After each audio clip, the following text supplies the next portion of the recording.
Жакшы тилек жарым ырыс дейт. Дал ушул сөздөр биздин жогоруда клипте жаңырды. Сиздерге айтып кеткендей эле, бүгүн бизде конокто өзгөчө сиздердин жүрөгүңүздөрдөн түнөк тапкан эң сонун чыгармалардын жаратуучулары, аткаруучулары Талай элеси тобу. Тагыраак айтканда, дал ушул Талай элеси тобунун жетекчиси Тотомидин Жолдошов агабыз, солисткасы Сурма Тургуналы кызы. Кутман кечиңиздер менен. Ассаламу алейкум, урматтуу сонун шоу телеканалынын көрөрмандары. Жадыраган жазда демекчи, бардыңыздар менен ушул жүзмө-жүз бетме-бет ар бириңиздердин үйүңүздөрдөн көрүшүп турганыбызга аябагандай кубанычтабыз. Бардыңыздарга салам. Бүгүн сонун манай. Манайыңыздар жакшы? Эң сонун. Жогоруда айтып кетпедиңизби, жадыраган жазда депчи. Бирок эмнегедир Кыргызстаныбызда 2-3 күндөн бери кыштын илеби кетпей кыйнап атат. Ушул нерсе сиздерге таасир этпей атабы? Кече сурандык эле, бүгүн алып келдик жазды. Албетте, ардактуу телекөрүүчүлөр, өзүңүздөр байкагандай эле биздин конокторубуз манай эң сонун. Демек, 1 саат бою алдыда биз менен чогулуп турсаңыздар, мындан да сиздердин манайыңыздарды керемет ырлары менен жаңыртып, сиздерди көкөлөтөбүз деген ойдобуз. Анан Тотомид мырза, сизден сурагым келип атат. Талай элеси тобу дегенде эле өзгөчө сиздердин аншлагмен өткөн концерттериңиздер, жагымдуу чыгармалар эске түшөт да. Анан сиздерге байкалбай атабы, мындай бир аз тынык болгондой болуп, өзгөчө бир концерттер азыраак коюлуп калгандай болуп, ушул нерселер сиздерде чыгармачылыкта бир кризис болбой атабы же баардыгы карантинге тиешелүүбү? Рахмат, эми убагында карантин болду, бирок концерттер токтоп калган жок. Концерттер быйылкы жылдын эсебинен аябагандай көп болуп атат. Болгону баягыдай эле телевидениялардан же болбосо афишалар илинип, алардын баардыгы бүттү. Азыр даже ошол филармонияга барсак, ушул концерт алганга өчүрөт жок экен да. Көбүнчө ушул соцсет аркылуу өзүнүн күйөрмандары менен эле концерт коюшуп атат. Эл аябагандай жакшы келип атат. Кудайым буйрса, биз да быйыл ушул концерт. Талай элеси тобу боюнча концерттер бир аз азыраак болгондой болуп атат да, ушуну сурайын дегем. Биздики чындыгында эле болуп калды. Негизи баягы биз пандемияга түшүп келип калдык. Ал жылы былтыр дагы ушул өтө жакшы болбой калды. Анан быйыл бул сөзсүз Кудайым буйрса концерт берели деп турабыз. Күзүндө, август айында. Талай элеси тобунун жалпы көрөрмандары күзүндө бир сонун бир ыр-майрамга токтош болот. Кандай чыгармачылыкта жаңылыктар болуп атат? Кандай ырларды жаздырайын деп атасыздар? Жаңы репертуар кошулган кандай ырлар бар? Рахмат, эми быйыл Кудайым буйрса көп эле чыгармалар жаздым, 10га жакын чыгармалар жаздым. Анын арасынан ушул азыр жаңы эртең Кудайым буйрса эртең альбом 2022 альбом чыгат. Эртең кое берели деп турабыз соц тармактарга. Анан кандай десем, үйлөнөм бүгүн деп азыр ушул тойгулактуу баш кошуп аткан жаштарга үйлөнөм бүгүн деген чыгарма жаздым. Бирок ырдызга тиешеси жок, а? Ырдын сизге тиешеси жок дейт. Үйлөнөм бүгүн деген. Жок. Бизге тиешеси жок. Кийинки жаштар үйлөнүп атат, ошолорго карап чыгарабыз да. Анан Бишкек талас деп Ош кошкон 3-сүн жаздым. Анан дагы эми жаштардын дагы табитине карап сүйүү темасында да Сени сүйөм деген чыгарма жаздым. Көп киши кылса, Кудайым буйрса ушул эртең күнү ушул өзүбүздүн YouTube каналдарга чыгып баштайт. Албетте жакшы жаңылыктар бар экен. Мен сурмайымды сөзгө тарткым келип атат да. Бүгүнкү сахнада жалпы элдин кол чабуусуна арзып, сүймөнчүлүгүн ээ болуп турасыз. Ушул жашооңуз сиздин балалыктагы кыялдарыңыз беле? Балалыктагы кыялыңыз ырчылыкка жетелеп келдиби? Ооба, рахмат. Аябай жакшы суроо бердиңиз. Же биз билебиз, Тайкеңиз Тотомидин баз ырдашың керек деп алып чыгып койду. Кандай болду сизде? Негизи кандай десем, бул ырчы болуп эл алдына ырдап чыгуу менин бала кездеги кыялым болчу. Кудайга миң мертебе шүгүр дейм. Ошол кичикесинден эле тоодо өскөнмүн, өзү чабандын кызымын деп айтып келем.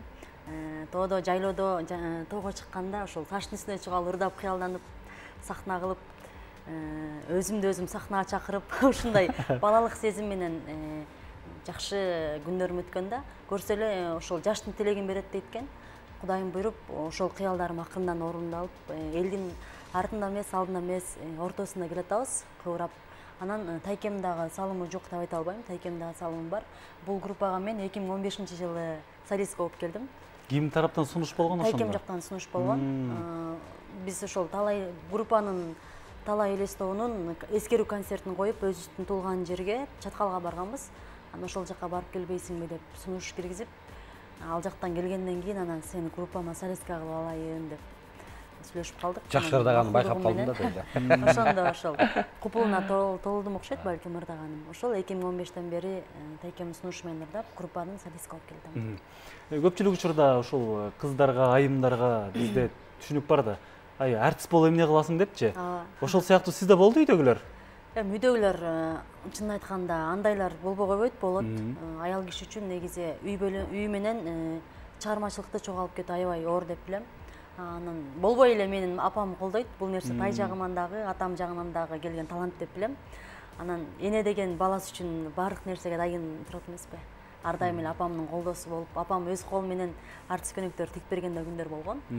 Деген менен бирок болбой эле башкалар деле айтышчу, аял киши деген үйдө олтуруш керек, бала багыш керек депчи.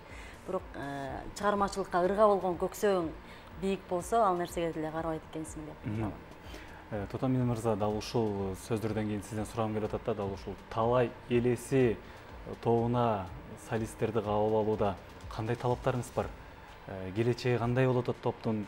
Дагы ырчылар көбөйүп бараңыздар да. Талай элеси тобуна солисттерди кабыл алууда негизи ушул 2015-тен баштап сурма көз иштеп келатабыз. Кандай десем эми кабыл алабыз негизи. Бирок мындай өтө күчтүү мындай таланттарды таба албай атабыз да. Биз деле эми тура бербейбиз. Бизден кийинки муундарда ушул талай элестон дальше улантып кетиш керек. Анан азыр балдар бар, бирок ошол группада 2 бала бар. 2 балабыз бар, таптап жүрүк. Кудайым буйруса, жаңырларын жакын ортолордо концерттерибизде көп болобуздар.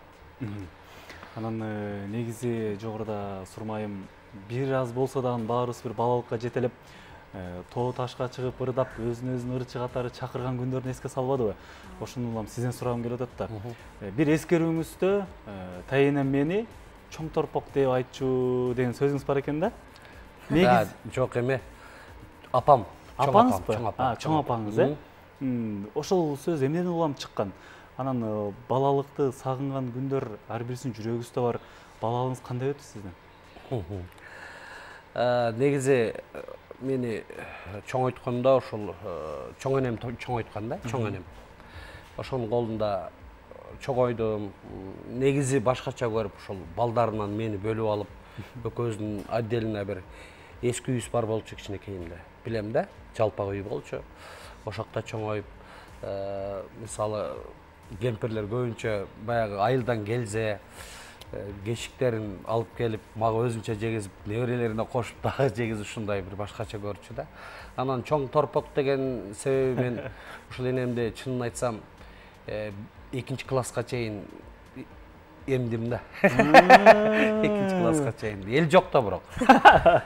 База калчым, анан чоң торпок дечи. Анан ушул 2 класстарда ушул энем кырсыктап бир катастрофага ушул туш болуп 1 жыл Шакафтар деген айылыбыз бар, ошол жакта больницада жатып калганда, ошондо чыгып кеткен.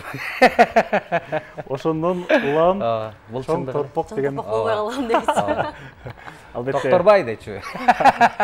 Негизи эле ар бирибиздин балалыгыбыз таптуу, ар бирибиздин дал ушундай жашообузда гүлдөп өнүгүүбүзгө салым кошкон эң сонун адамдар бар, чоң эне, чоң ата, тайенелерибиз. Мен сурмайымга сөз кезегин бергим келип атат да. Мына балалыктагы кыялдарыңыз орундалыптыр, чоң сахналарда ырдап жүрөсүз. Кээде чарчаганда чыгармачылыкты таштап кетип калгыңыз келеби? Же ушул тайкеңизди уят кылбайын деп эле чыдап жүрөсүзбү? Ачыгын айтыңызчы. Жарылыңызчы деген эмеспи? чынында эми чыгармачылык деген негизи аябай татаал жол. Ысыгына күйөсүң, сугуна тоңосуң дегендей. Анан айрым учурда кыйналган учурлар болот. Бирок таштап кете алам деп айткандан алысмын. Эми бир кыйналган учурларда кыйналыш мүмкүн, бирок болбой эле деген менен кете албайсың да. Бул ар жагыңда көксөгү күчтүү болгон киши чарчап таштап кете албайт го бул нерсени деп билем. Жипсиз байлангансың да, кыскасы. Менин бала кезимден болгон кыялым болсо, мен наоборот бул жумуштан ырахат алам да. Чарчап тажаган күнүм болгон эмес. Демек, Кудай буйруса бир 70 жашта чыкканыңызда, 80 жашка чыкканыңызда тосуп алыңыздар, сахнада Сурма апа Тургуналы кызы деп чакырып калат экенбиз да. Анда болсо эмгек сиңирген алып калсам. Кудай буйруса, ошол күндөргө жеткирсин, ошол күндөрдө да жалпы элдин көңүлүн көтөрүп туруңуздар. Анан негизи ушул чыгармачылыкта 1% талант, 99% эмгек дейт да. Тотомиди мырза, ушул чыгармачылыкта өзүңүздүн атыңызды элге сиңирип атасыз. Жакшынакай талай элеси деген топту чыгарып, калың элдин кол чабысына арзытып атасыз. Кандай кыйынчылыктар болду? Албетте, кыйынчылыктар аябагандай көп да, бул чыгармачылык тез эле көпчүлүк ойлойт, ырдап эле жүрөт. Ошо ырдаганын аркасында, сахнанын аркасында ырдаганга чейин аябагандай кыйынчылыктар көп. Көп каражаттар кетет.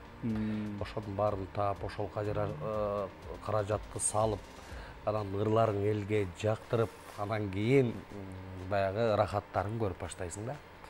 Бул мен үчүн Сурма айткандай, бул менин ырчылык өнөрүм, талантым экен. Мен бул жумуштан өтө деле кыйынчылык албайм. Наоборот, рахат алам. Ошолорду жумуштарымы, жаңырларды жазып, өзүмчө рахат алып, анан өзүмчө сыйныктанам. Негизи бир эле кишиге, бир эле ырчыга иштөө кыйын да. Образын табыш керек, ырдын стилин табыш керек, ыр жаздырыш керек. А сиздер топ болуп иштеп атасыздар да. Кээде биримизден оюңуздар түшүнбөй калып, тартыша калган учурлар болобу? Жок, бул форманы кийели, бул ырды мындай кылалы деп. Көбүнчө кимдин ою? Мен ойлоп атам, Тотомиди мырза чечет кубарын да. Талаш тартыштар болобу? Көбүнчө мен сунуш кылам чындыгында. Ошол ырды жазып атканда да, оон жазып атканда, сөзүн жазып атканда көбүнчө ошол дуэт деп коем да. Мисалы, мен ырдагандан кийин буга да ошол тамашалуу чыгарма болобу, сүйүү темасында болобу, же ата эне жөнүндө болобу, ошонун баарын ылайыкташтырып кетесиң. Анан экинчиден ошого жараша ушул ырды жаратып атканда эле клиптерин ойлоном. Анан формаларды көбүнчө Сурма ойлонот, чындыгын айтканда, мындай кылалы, тигиндей кылалы. Аял кишинин жумушу да. Анан мен сунуш кылам, бирок Сурманын да көңүлүн караганга аракет кылам. Себеби мундай баягы көңүлүн отурбай калса, адам баягы жүрөктөн жарыла албай калат да. Ошол. Сиздердин баягы тамашалуу ырыңыздар, ошко деген ырыңыздар жалпы эле элдин сүймөнчүлүгүнө ээ болгон бир сонун чыгармалардан болду да. Ошонун экинчи сериясы чыгат экен анда, Экинчи сериясы менен чыгабы? Жок, экинчиси эмес, үчүнчүсү чыгат, Үчүнчүсү чыкты, Бишкек талас. Экинчиси эми талас барабызбы? Ооба, быйыл талас каптайбыз. Анан жаллап деп турум өзүм жериме. Анан нарын ушинтип кете берет. Жыл сайын эми. Мындай чекезинен кетебиз да. Демек, Жети областка тең жасабыз. Нарын барат экенбиз, Баткенге барат экенбиз. Анда ардактуу Нарындан көрүп аткандар, Баткенден көрүп аткандар, жакында сиздерге да барабыз, Анда жалпы көрүүчүлөр айтып атса керек, максат эмне эле көп сүйлөтүп атат. Бир ырдатса сонун болот эле депчи. Кимиңиздерден баштайлы? Жок, баштай берсем. Мейли, мен баштап берейин. Сиздерден бир мен ар дайым эле ушул түз эфирлер келгенде көбүнчө талай элеси болгондуктан талай кем чыгармаларын көп ырдайм. Анда эмесе сиздер үчүн ушул сөз ону Талайбек Турганов, Найзырам деген чыгармаларды ырдап берейин. Керемет чыгарма кабыл алалы.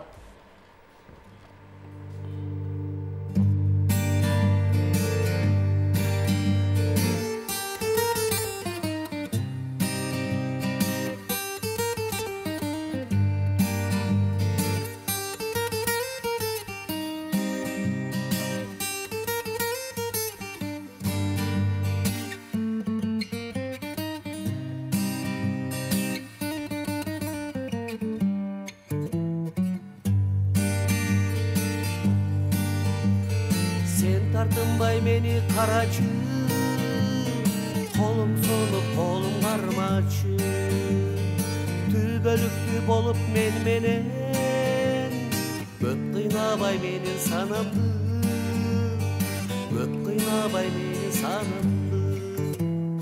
Мен суранам, сенден суранам, сен айрылсаң абдан кубанам. Колтукташып сен менен басып, 6000 ай мен жыттасам, 6000 ай мен жыттасам. Түшүнбөдүң сенин оюңа, бере албадың аттын жолунда. Жүрсөң керек сен да кыйналып, ойго батып сары садада, ойго батып сары садада. Мен суранам, сенден суранам, сен кайрылсаң абдан кубанам. Колтукташып сен менен басып, 6000 ай мен жыттасам, 6000 ай мен жыттасам. Чоң ай.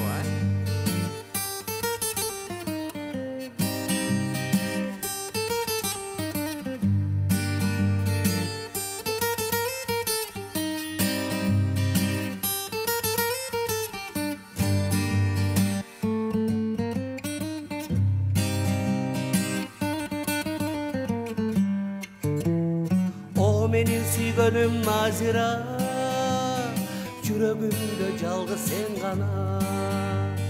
Кармашып колубуз дайыма, калсынчы садагам Назира, калсынчы садагам Назира. Мен суранам, сен айрылсаң абдан кубанам. Колтукташып сен менен басып, 6000 ай мен жыттасам. Мен суранам, сенден суранам, сен кайрылсаң абдан кубанам. Колтукташып сен менен басып, 6000 ай мен жыттасам, 6000 ай мен жыттасам, 6000 ай мен жыттасам. Ыраазычылык билдиребиз. Эң керемет, сонун. Мындан да жакшырда чыкты.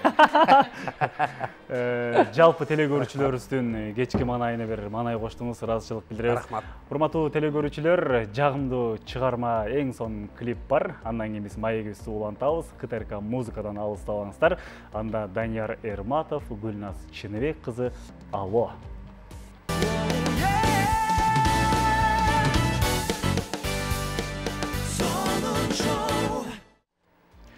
Сиздер түз эфирде КТРК музыка телеканалында сонун шоу долбоорун көрүп жатасыздар. Албетте бизде коноктор бар. Жогоруда сиздерге эң керемет чыгармасын ырдап берген Талай элеси тобунун эң мыкты жетекчиси жана эң мыкты ырчысы келип отурат. Негизи сиздер менен дал ушул студияда көрүшүп атканыбызга, керемет чыгармаларды ырдап атканыңыздарга биз кубанычтабыз. Анан Тотомил мырза, сиздин жогорудагы ушул Талай Бектургановдун эң керемет чыгармасын ырдап атканыңызда бир суроо пайда болду да. Рыспай Абдыкадыров аккордеонду, Талай Бектурганов гитараны бир кыргыздын улуттук аспабындай эле кылып коюшту да. Ушундан улам сурагым келип атат, Талай элеси деп түзүлгөндөн кийин балким Талай Бектургановдун музыкалык аспаптары сиздерге берилгендир. Талай Бектурганов өзү черткен гитара жокпу сизде? Албетте Талай Бектургановдун өзүнүн ойноп жүргөн гитарасы азыр менин колумда. Ушул ар дайым үйүмдө илинип турат. Кес-кесте алып талайкен ырларын ырдап турам.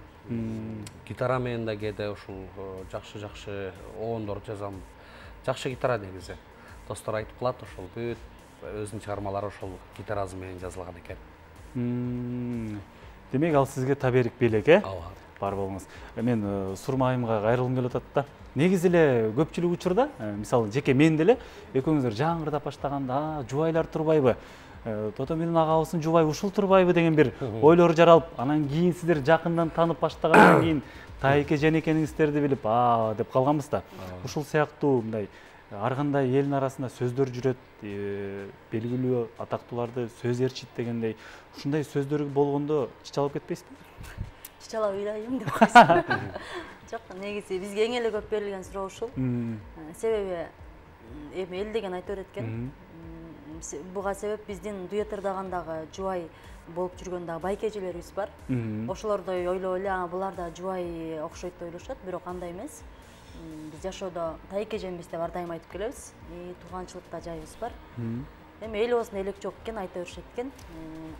Негизгиси жубай эмеспиз. Мен сурайын дегем, негизи сынды кандай кабыл аласыз? Сынды чынын айтканда башында аябай чычалачумун, чын эле. Чычалайсың эми. Туура эмес, бирөө туура эмес комментарий жазып койсо өзүмдү эме жаман сезипчи, ушундай турбайбы деп эми капа болосуң го. Биз чыгармачыл адамдар аябай көңүлү назик киши келебиз. Анан туура эмес нерсе айтса капаланып калабыз, аны мактап койсо бизден өткөн бактылуу киши жок болуп калат го. Башында капаланып жүрчүмүн, бирок кийинчерээк бушуп калдым окшойт. Анча-мынча нерсеге күлүп эле коем, ооба деп, кайра экеси ооба деп күлүп калам. Эми ал нерсени дагы ар бир эле айтылган туура эмес негативди кабыл ала берсең, бул минус болуп калат экен да. Өзүң эле капаланып келсең. Анан ал нерсеге эте бере албаганга өзүмдү тарбиялап келет. Тарбиялап келдиңиз, Негизи ырчы айымдар, ырчы кыздар көпчүлүк учурда стиль жагына көбүрөөк басым жасашат да. Сиз ушул жеке стилистер менен иштешип, прическа, макияж дегендерге көбүрөөк көңүл буруп, ушундай кимдерге көбүрөөк кайрыласыз? Же өзүңүздүн образыңызды көбүрөөк өзүңүз иштей бересизби? Мен стилистин тайкем деп коем. Сен макияж бир баш жакшы, эки баш андан жакшы дегендейби? Сенин бүгүн макияжың үтүп калыптыр, бүгүн чачың жакшы болбой калыптыр деп бир эле карап айтып коет. Анан чынын айтсам, форма жагын айтпадык башында, сурма көңүл бөлөт депчи. Форма жактагы идеяларды мен сунуштайм. Анан чынында башында Замира Молдошева эжекебиздин ошол салонда иштеген кыздар менен иштешип жүрдүм. Айзат деген эжелер макияж жасап берчү. Андан кийин азыр Бакуса мейкап, андан кийин Наргиза эжеге жасап келатам дегендей. Анан көбүнчөсү бир баш жакшы, эки баш андан жакшы болуп, жанымдагы киши билет экен. Тайкем дагы сен ушундай кылсаң жакшы болот деп мага көп айтып калат. Форма боюнча Айнура элде жок деген билесиздер? Элде жок. Стилист менен иштешөбүз. Көбүрөөк жардам болот, Негизи сиздердин ушул ошко жол карап өттү күндөр деген чыгармаларыңыздар убагында хит болуп, көпчүлүгүбүз кыңылдап ырдап калган эң соңку чыгармалар да. Репертуарыңыздарга ыр кошуп атканда байкалабы ушулар элдин жүрөгүнөн түнөк табат? Же бул ыр өтпөй калат, ошентсе да бир элге берип көрөлүчү деген ойлор болобу? Репертуар тандоодо талаптарыңыз кандай сиздин? Эми ар бир чыгармаңды деле баягы эркелетип, жакшы көрүп чыгарасың да. Себеби ошол обон ошол чыгарма жан дүйнөдөн жаралат. Бирок ошолордун хит болуп кетерин же болбосо эл укпай коюшун сен билбейсиң. Анан ушул бирок жакшы чыгарма баары бир кичине өзүңө жакын болуп билинип турат. Бирок ошол баягы азыр эме болуп калбады, соцсет аркылуу, YouTube аркылуу просмотрунан эле байкайсың да. Эгер көп миллиондон ашып ырың аябай тарап кетсе, ал демек баягы элдин жүрөгүнө жаккан болуп эсептелет. Ырдыноондорун менен сөздөрү менен кимдер иштешесиздер? Мен өзүм негизи оон өзүм жазам. Сөздөрүн деле өзүм жазам. Бирок ушул көбүнчө акындар менен иштешем. Өзүм ушул бир куплет припевин ырды жаратып, образын полный бүткөндөн кийин анан Жылдызбек Турсунбаев деген жакшы акын бар. Акбар Кубанычбеков деген дагы жакшы акын бар. Жакут Сыдыков деген досум жакшы жазышат.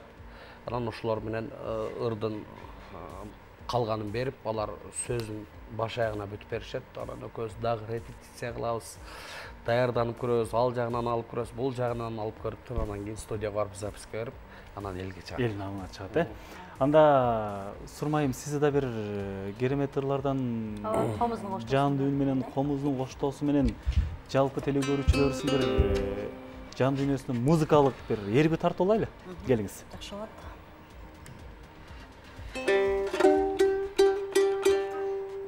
Келиңиздер анда эмесе,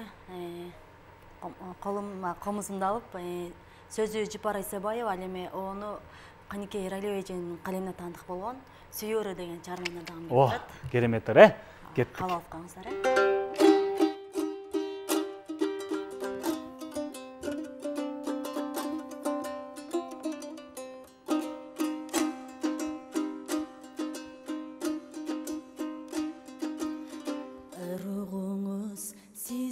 garın alıp oy жазылған ыр артында өзüm бармын жашынған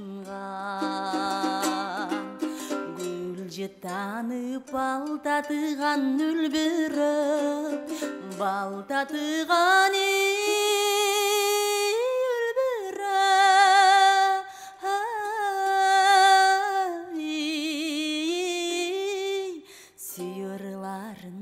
Muğasızbın oy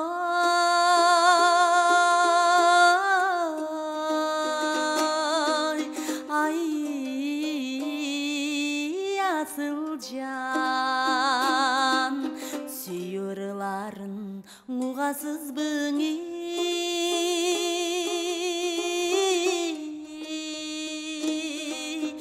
ay asıl can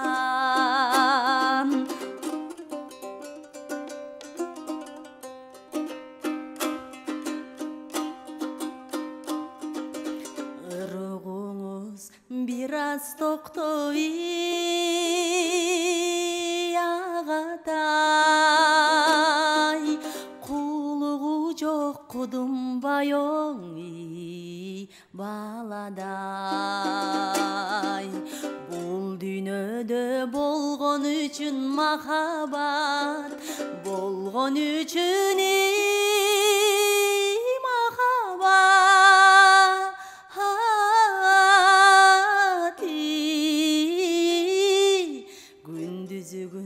Tündö gülübi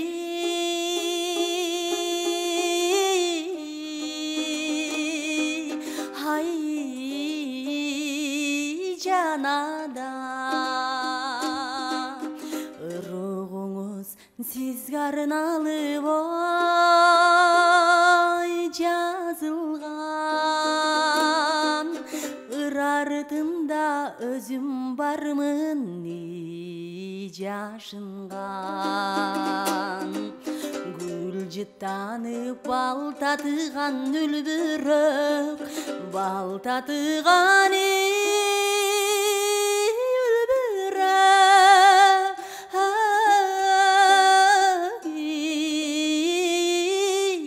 сүйірларын сүйесізбің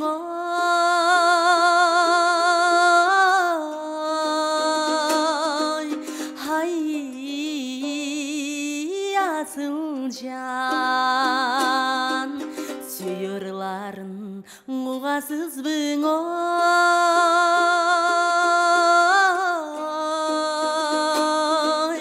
hay asıl can Баракелди кол чабуулар өзгөчө КТРК музыка телеканалынын сонун шоу долбоорунда Талай элеси тоонун эң сонун солисти керемет чыгарма бар болуңуз. Негизи чаткалыма чабан болуп барайын дейт. Акыркы жолу качан барыңыздар туулган жерге? Чаткалга жыл сайын барып келем. Могу жаңы жылдан мурун бардыңызбы? жаңы жылдан кийин деле барып келдим, мурун да барып келдим. Кудайым буйрса, ушул жайында ар дайым барабыз. Июнь, май айларында барып. Эң кооз учурда барып келеткенсиз да? Ооба. Анда элестетиңиз, мен бир чет өлкөлүк жаранмын, чаткалда өмүр уккан эмесмин. Чаткал жөнүндө айтып бериңизчи мага. Ой, чаткал. Көз алдыңызда. Суусу туп-тунук. Авазы таптаза. Авазы таптаза. Бөлөкчө май айларында шашыр деген чөз чыгат. Аны жыттасаң, өзүң чезиң болуп калышым. Кирип бараткан деле чапчымадан билинет. Чапчымадан эле билинет, э? Жерибиздин бар алтын. Кубан айтыңыз. Ооба, ыдрыс атабыз бар. Сууз, тунук. Кыскасы мен чынын айткандачы, Кыргызстандын бардык жерин кыдырдым, бирок ушул чаткалдын суусундай сууну, чаткалдын таза абасындай таза абаны, чаткалдын чөбүндөй чөптү мен көрө элекмин.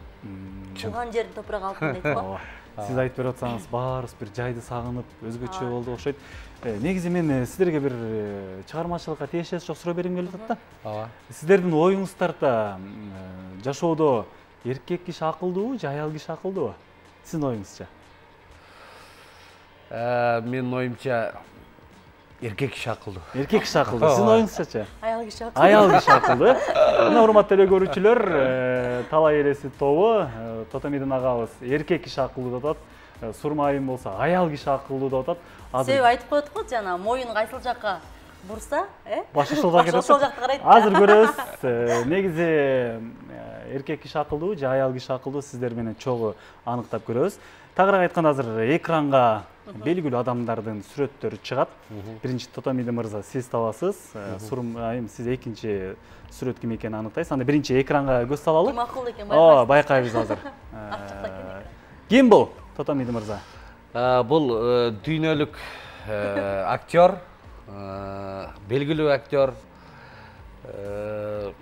Ким эле эсимен чыгып атат да, чынын айтсам. Кайсы? Бред Питт. Бред Питт. Азаматсыз. Ооба. Мен жардамдаштым, бирок таптыңыз, Ооба. Ким экени тилиңиз учунда эле турду да? Жардамдашып койдум, Кийинки сурмайым бул ким? Кайсыл актер? Көзү эле. Кайсыл актер табыңызчы гана? Бул кимдин көзү? Эмен көзү го? Леонардо эле, ошонун көзү эмеспи? Азыр көрөлүчү гана көрөлүчү. Джон. Уа. Атайын сушуган окшойсуңар, эркектер акылдуу. Анда кийинки Тотомидин мырза. Бул Жок. Бул кайсыл кино? Титаник. Титаник. Азаматсыз туура таптыңыз. Сурмайым, бул кайсыл кино? Кино бүткөндөгү жазуу. Жок, кайсыл кино? Титаник бүткөндөгү жазуу. Таппай калдыңыз кайсыл кино экенин, Кеттик, улантабыз Тотомиди мырза. Бул кайсыл шаар? Москва шаары. Сурмайым, бул кайсыл шаар? Бишкек да. Жок, Бишкек эле го. Ушундай жерлер бар Бишкекте деле. Так кайсыл шаар экенин билбедиңиз, Улантабыз кийинкиси. Бул жерде Тотомиди мырза канча уй турат? Канча? 4 уй турат, азаматсыз туура. Кийинки сурмайым канча балык бар? Миллион балык бар. Так жообун билбейсиз, Улантабыз Тотомиди мырза. Бул ким? Кайсыл спортчу? Футболист, кадимки деле жанагы мен акыркы кез ушул тилим учунда эле турат. Криш. Криштиано. Христиано Ди Каприо эле. Макул. Кийинки спортчуну сурайлы, сурмайымдан. Бул кайсыл белгилүү спортсмен? Ондай спортсмен жок. Улантабыз Тотомиди мырза. Бул кайсыл дүйнөлүк лидер? Американын президенти. Мурдагы. Джо Байден эмес. Обама. Кийинки бул кайсыл белгилүү саясатчы? Путин, Акыркы жообуңуз? Так, ким бар эле? Эме го, Назарбаев эмеспи? Азыр жообун көрөлүчү. Дмитрий Медведев. Ошондо ким акылдуу экен? Эркектер акылдуу экен, мен жеңилдим. Макул сизге акыркы жооп берели. Мен өзүм берейин суроону. Биринчи Тотомиди мырзадан баштап аткам. Эми сизден баштап көрөйүн. Сиз айтып атпадыңыз башында, силер Тотомиди менен сүйлөшүп алыпсыңар деп. Андай болбош үчүн биринчи суроону сизге берейин. Анда да кыйын суроо бересиз да, мен жеңилдим. Асманда канча жылдыз бар? Асманда канча жылдыз бар? Асманда жылдыз санап чыгыш керек кан үчүн? Чексиз да. Билбейсиз? Чексиз. Анда суроо Тотомиди мырзага, асманда канча ай бар? Бир ай бар. Бул учурда да алдыда кетип атат. Кийинки суроо сизге. 2 ай деп коеюн. Чачыңыз канча тал чач бар башыңызда? Сан жеткиз. Билбейсиз, Бул жерде тутулдуңуз, Канча кол бар? 5 кол. 8 кол бар деп турабыз айтып коем. Демек, жеңилдим ооба. Моюнга алдыңыз, Моюнума алдым. Эркектер акылды. Негизи эле аялдан амал качып кутулбайт дейт. Бирок сиз азыркы биздин тапшырмаларды тамаша иретинде кабыл алдыңыз. Негизи бардык нерсени тамашаңыздар сонун болуптур. кеңешип, акылдашып иш кылган жакшы. Кеңешиптескен бармак. Урматтуу достор, урматтуу телекөрүүчүлөр, бизде талай элеси тобу. Албетте сиздер менен бүгүн эң керемет кечте жагымдуу чыгармаларды ырдадык. Мен сурайын дегеним, Тотомиди мырза, негизи эл аралап мурун Чаткалда, Ала Букада, балалык кезде көп концерттер барчу да, көп эле концерттер кирип калдыңыздар. Бирок азыр эл аралаган ырчылар бир аз азыраак болуп атат да. Бул тойдун таасири эмеспи? Албетте, тойдун таасири да. Тойдун таасири мурда артисттерди тойдон көрө албачу, жалаң чоң сахналардан азыр телефон деген нерсе жок болчу. Ушул артисттин жанынан көрүш башкача баягы эме болчу да, азыр сезимдер болчу. Азыр телефондон көрөт, тойго барса тойдо жүрөт. Шоу бизнес көбүнчө тойго басым жасап кетти да. Бирок бул чети деле, бир чети деле жакшы, эл менен аралашып, элдин жакшылыгында. Бирок барып негизи чоң сахнадан, концерттен жолуша турганда күндөр болот. Бир кезектерде. Албетте. Негизи ар бир эле ырчынын тилеги жалпы эле ушул көрүүчүлөргө эң керемет ырларды жеткирсек, жүрөктөгү ырларды жеткирсек деп. Артисттин эле жүрөгү бар, артисттин эле жеке жашоосу бар. Ушул чыгармачылыктагы анча-мынча ырдалган ырлар сиздердин жашооңуздардан алынып калбайбы? Жан дүйнөңүздөрдө бир кайгылуу болсо, ошондой кайгылуу ыр издеп калып, кубаныч болсо бир шаңдуу ыр издеп калган учурлар болобу? Болот. Көбүнчө эле ушул ырдын авторунан зависит этет да. Автор ырды чыгарып атканда ушул жан дүйнөсү менен, кээде башынан өткөн окуяларды, кээде жашоодон алып, кээде бирөөдү көрүп, ушундай окуялар менен ырды жаратасың. Ырды деле жан дүйнөң менен жашап, мындай сезбесең ал нерсе адамга жетпейт да. Мына жүрөктө аткаруу жүрөккө жетет деген сөз бар го. Сен ал ырды элге жеткириш үчүн ал ыр менен жашашың керек да болот да. Анан кээде чындап эле жашоодон алып, бирөөдүн жашоон көрүп, же чындап эле жашоодон алынган нерседен болуп калат. Биз буга чейин экранга телефон байланыш номерлери чыгарган болчубуз. Бизге байланышка чыккан көрүүчүбүз бар экен. Саламатсызбы? Биз сизди угуп атабыз. Алло, саламатсызбы, Максат? Кутман кечиңиз менен, атыңыз ким? Саламатсызбы, кутман кечиңиз менен. Мен сизди көргөнүмдөн кубанычтымын. Атыңыз ким? Атым Майрам. Майрам айым, сиз кайсыл жактан байланышка чыктыңыз? Гөлдөн чыгып атам. Гөлдөн, Кубанычтабыз. Бүгүн бизде талай элеси тобу, суроолор, каалоо, тилектер болсо айтып кетсеңиз болот.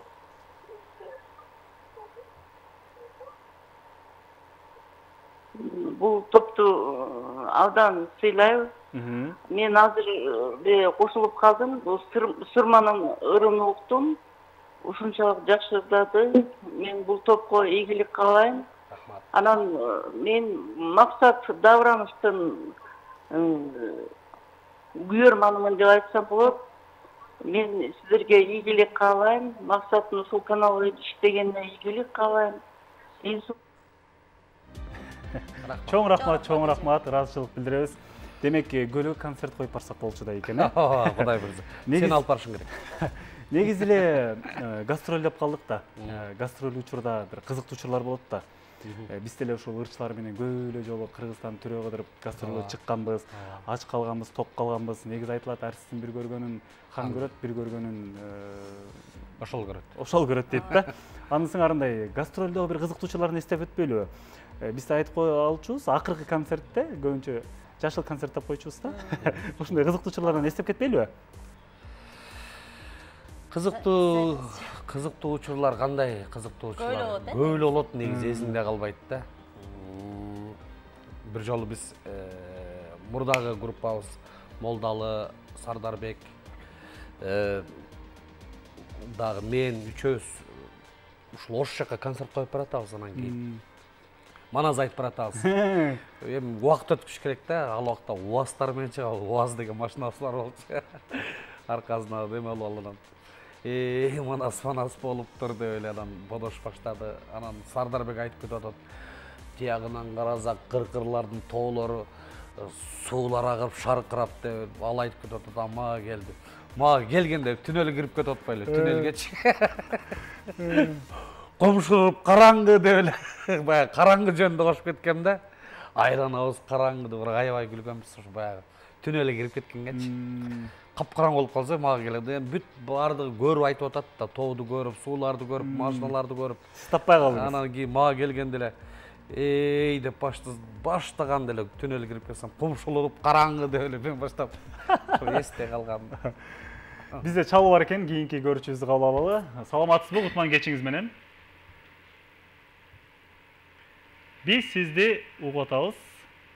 Саламатсызбы? Алло. Тилекке каршы көп күткүсү келбеди окшойт, Албетте, аракет кылганыңыз үчүн да биз жалпы көрүүчүлөргө ыраазычылык билдиребиз. Сурмайым, негизи ушул ырчылык мырзаларга караганда айымдарга көбүрөөк кыйын депчи. Жеке жашоосу бар, үй тиричилиги бар, тамак ашы бар дегендей. Ушул нерселер сизге байкалып атабы? Байкалат. Эми түйшүгү ошондон деп билем да. Үй оокаттарына жетишпей каласың. Чыгармачылык менен үйдөн алып кетиш башында айтып атам, аябай оор депчи. Андан сырткары биз эркектер даяр, мисалы костюм кийиз эле, даяр. Биз сууланышыбыз керек, биз күнүн астында 2 саат турушубуз керек дегендейчи. Ар бир нерсенин өз түйшүгү болот. Түйшүктү көтөрө билсең, анан жемишин ала аласың деген сөз бар. Эми өзүңдүн сүйгөн жумушуң болгон үчүн айрым учурда чарчап, кээде таң 3-4 уктаган учура болуп калат, кээде уктабай калабыз дегендейчи, жумушка байланыштуу. Бирок ошонун баардыгын эске албай, өзүмдүн сүйгөн жумушум катары баардыгына көз жумуп келем. Убакыт тапсолот. Убакыт тапсолот, баардыгы каалоодон, Туура. Бизде көрүүчү бар. Саламатсызбы кутман кечиңиз менен? Саламатсыздар. Мен Нарын шаарынан чалып атам, Алтынай. Алтынай, кубанычтабыз. Бүгүн бизде талай элеси тоуна каалоо тилек айтып коеюн дедим эле. Макул, келиңиз. Иштерине ийгилик, ден соолукта болушсун, келечектери кең болсун. Ушундай чыгармачылыктар менен элге таанылып, мыкты актриса, артистка болуп, алдыңкылардан болуп жүрө берсин. Эң биринчиден ден соолуктары болсун. Рахмат айтып. Чоң рахмат. Ыраазычылык билдиребиз. Чоң рахмат. Алыстын арындан чыгыптыр. Кубанычтабыз сиз менен сүйлөшкөнүзгө. Жогоруда көрүүчүнүн суроо каалоо тилегинен улам пайда болуп кетти да. Ушул актер, актрисалык боюнча көпчүлүк учурда клиптерде өзүңүздөр образ жаратып каласыздар. Режиссерлорду кыйнайсыздарбы? Аткара албай калып, же тез эле образга кирип кетесиздерби? Айкем кыйнабайт да. Кыйнабайбыз. Канча жылдан бери сахнада жүрөбүз. Айткандай аткарып беребиз. Жада калса, кээде өзүбүздүн купулубузга толбой калса, биз үйрөтүп салабыз. Кайра баштан тарттым, жетпей калды деп. Баягы эме кылабыз да. Мен башында кыйналып жүрдүм негизи. Камераны сүрүү негизи башкача болот го. Камерага иштеш керек, аны алып билишиң керек дегенде, эч кандай эме кыймылдар жасашың керек деген сыяктуу башында кыйналып жүрдүм. Анан кийин акырындан көнүп келди да, шүгүр. Кийин камера сурмадан уялып калды. Тайкем уялбайт мисалга, жакшы эми бизге салыштырмалуу көп жыл стажы бар дегендейчи. Бирок көнүп калдык акырында. Демек, мен Сурмайым сиз менен көп эле жолу сүйлөшүп атып, байкап атам. Сиздин ушул чыгармачылыгыңыздын кайсыл бир деңгээлде жеңил болушуна тайкеңиздин колунда болуп калышы экен, Бул эң сонун нерсе. Биз негизи эң сонун нерсе мында түшүнүү менен, ар бир жумушка түшүнүү менен мамиле кылабыз да. Анан кечигип калган эле биздин эң эле урушуубуздун себеби кечигип калуу. Мен кечигип калдым. Мен кечигем баягы эле деп коем. Анан Тайкем ошол кечиккенде эле образга кирип кеттиңиз го. Кечиккенде эле ошентип ушундай болуп баштады. Анан эле настроениянын баарын буздуң деп мен гана алып баштайт. Кечикпегенге аракет кылам. Бирок бир аз кечикпей калды. Акырындан кечикпей келди. Мактабыз деп коем. Өзүңүз көргөндөй нерсе пайда болуп кетет да. Албетте мына сиздер менен КТРК музыканын сонун долбоорунда 1 саат бою көрүүчүлөр менен маектешип, сиздердин жагымдуу ырларыңыздарды угуп, эң сонун маек болуп, эң сонун бир көз ирмемдерди өткөрдүк. Кубанычтабыз келип бергениңиздер үчүн. Анда сиздерге эркин микрофон, жалпы көрүүчүлөргө өзүңүздөрдүн каалоо тилегиңиздерди угалы. Тарс эткендин баары тамаша. Эми сахнадан, сонун шоудон колубуздан келишинче сиздерге жооп бергенге аракет кылдык, сиздерди күлдүргөнгө аракет кылдык. эмне дейбиз эми, мына биринчи ушул акыркез ушул дүйнө олку солку болуп турат. Биринчи ушул мен калайт элем 1-2 жылдан бери эле туш-тушунан эле кырсыктап атабыз да. Пандемия оорусу, коронавирус келди. Андан кийин мына быйыл ушул согуш башталып кетти. Орустар менен украиндар, Анан ушул тынччылык эле болсун, тынччылык болсун, токчулук болсун, молчулук болсун, жакшылык болсун. Кудайым берсе ар бир үй бүлө өзүңүздөрдүн үй бүлөңүздөр менен бактылуу жашап, бактылуу өмүр сүрүп, ден соолугуңуздар мыкты болуп, күлүп жайнап, жүзүңүздөрдөн жылмаюу кетпей, жалаң ыр угуп жашооңуздар бир өзгөчө болушун каалайт элем. Албетте. Чоң рахмат. Эң негизгиси дүйнөбүздө тынччылык болсун. Сиздердин жамаатыңыздарга рахмат. Эл менен бизди байланыштырган ар дайым көп болуп жүрүңүздөр. Чоң рахмат, ишиңиздерге ийгилик каалайм. Сиздерге да ыраазычылык билдиребиз. Албетте биз менен чогуу болдуңуздар. Биздин салтыбыз боюнча сахнада эң керемет чыгарманы ырдап бүгүнкү көрсөтүүбүздүн эшигин жабабыз. Кайсыл чыгарманы ырдап бересиздер? Жаңы чыгарма жаштарга арналып жазылган "Сени сүйөм" деген чыгарманы ырдап берели. Келиңиздер, анда сиздерди биздин сахнага узаталы. Келиңиздер. Урматтуу телекөрүүчүлөр, өзүңүздөр байкап көрүп тургандай, бүгүн бизде талай элеси тобу болду. Жалпыңыздардын кол чабыңыздардын астында сахнада талай элеси тобу. Кана кеттик.